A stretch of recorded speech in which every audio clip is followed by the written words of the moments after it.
Il faut tirer de cette situation, c'est le niveau. Le niveau de notre championnat n'est pas très relevé, hein.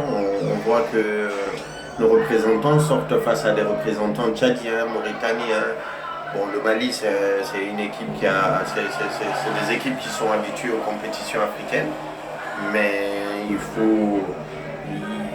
faut montrer un peu plus. Et malheureusement, nos équipes ne sont pas performantes. Notre championnat n'arrive pas à leur permettre d'être compétitifs sur le continent, et ça, c'est préjudiciable.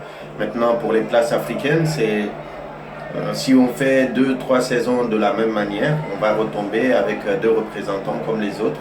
Il faut être performant pour continuer à garder ces places représentatives africaines. Et la Guinée, à travers le Roya, pour l'instant, maintient le cap, mais ça ne peut pas durer. On voit que le Roya même est en difficulté en début de saison là, donc en espérant qu'il puisse tenir le rythme et aller en phase de poule de Ligue des Champions. Ça sera déjà ça, mais il faut que l'ensemble des acteurs, les clubs, puissent se préparer en conséquence quand ils intègrent les phases préliminaires des compétitions africaines, parce que c'est important pour l'ensemble des acteurs.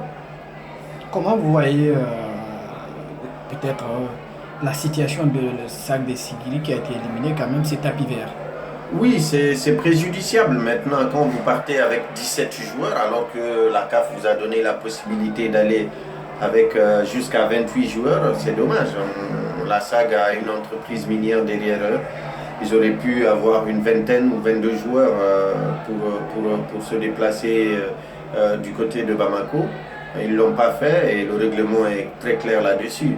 Maintenant, de plus en plus de voix s'élèvent sur cette pratique qui consiste à éliminer des adversaires par des tests Covid.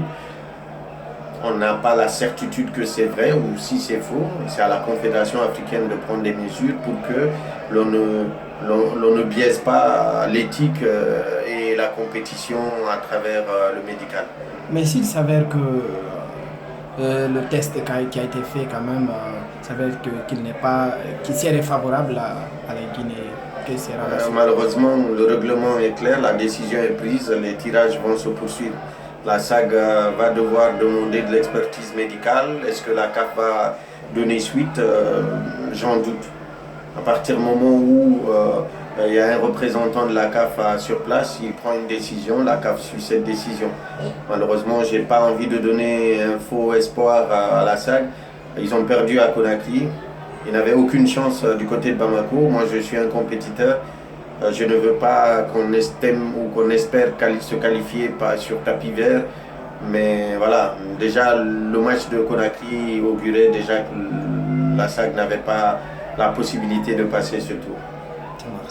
Merci beaucoup.